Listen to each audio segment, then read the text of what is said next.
এই মুহূর্তে আমরা যদি বার্সেলোনা ফুটবল ক্লাবের কথা ভাবি তাহলে আমাদের চোখের সামনে ভেসে উঠবে হান্সি ফ্লিকের হাই ইন্টেন্সিটি ফুটবল ও 17 বছরের লামিন ইয়ামালের প্রোগ্রেশন। মাত্র এই বয়সেই ইয়ামাল যে ফুটবলটা খেলছে এবং ডে বাই ডে নিজেকে যেভাবে ডেভেলপ করছে সেটা সত্যি নজর কাড়ার মতো। হান্সি ফ্লিকের আন্ডারে প্রত্যেকটা প্লেয়ারই নিজের সেরাটা দিচ্ছে ক্লাবের হয়ে।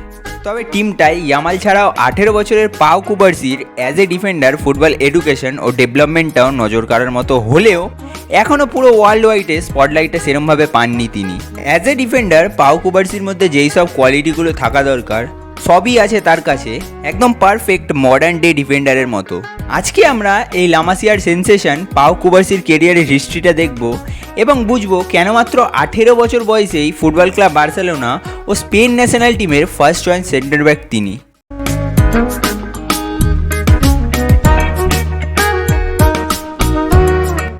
2007-এ স্পেনের কাতালুনিয়াতে জন্ম হওয়া পাও কুবার্সি লামাসিয়া একাডেমি গ্র্যাজুয়েট হলেও তিনি নিজের ফুটবল কেরিয়ারটা শুরু করেন আরেক কাতালুনিয়ান ক্লাব জিরোনার একাডেমিতে 2014 থেকে 2018।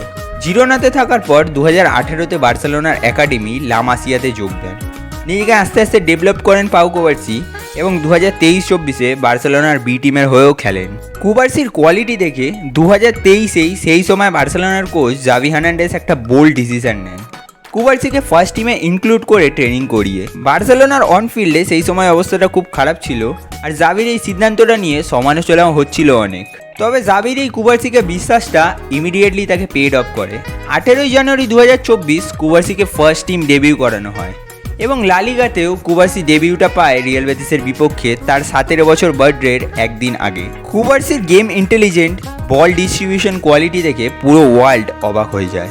12 মার্চ 2024 চ্যাম্পিয়ন্স লিগের রাউন্ড অফ 16-এ নেপোলির বিপক্ষে পাও কুবার্সি ইউরোপিয়ান ডেবিউটা করেন এবং ম্যান অফ দ্য ম্যাচ হন।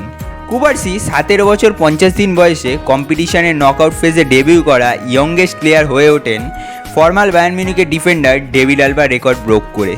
এই মার্চ মাসেই পাও কুবার্সি স্প্যানিশ ন্যাশনাল টিমের ডেবিউটা পায় কলম্বিয়ার বিপক্ষে একটা ফ্রেন্ডলি ম্যাচে এবং 2005-এ ডেবিউ করা সার্জিও রামোসের রেকর্ডটা ব্রোক করে হয়ে ওঠেন স্পেনের হয়ে ডেবিউ করা ইয়ংগেস্ট ডিফেন্ডার।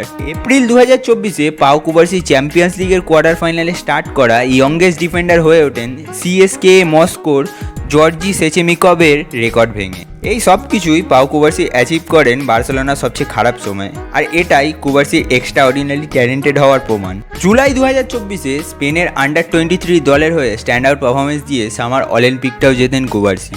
2023-24 সিজনটা শেষে বার্সেলোনার কোচ হন হান্সি ফ্লিক আর তার আন্ডারে কুবার্সির বার্সেলোনা ডিফেন্সের মেন স্তম্ভ হয়ে ওঠেন। অ্যাজ এ ডিফেন্ডার পাও কুবার্সি যে কতটা ইনক্রেডিবল এবং ভার্সেটাইল সেটা তাকে রেগুলার ফলো করা প্রত্যেকেই জানে। তার ডিস্ট্রিবিউশন, ডিফেন্সিভ পজিশনিং এবং গেম ইন্টেলিজেন্স তাকে যে কোনো কোচের ফেভারিট বানিয়ে তোলার জন্য যথেষ্ট। আর তাই Xavi Hernandez, Hansi Flick, Luis de la Fuente কেউ তার খেলার প্রেমে পড়তে ব্যতিক্রম হয়নি। লামিন ইয়ামাল এক্সট্রাঅর্ডিনারি ট্যালেন্টেড এবং কুবার্সিও সেই সেম ক্যাটাগরিতে বিলং করে। আশা করছি বার্সেলোনা এবং স্পেনের জার্সিতে ব্রাইট একটা ফিউচার অপেক্ষা করছে তার জন্য।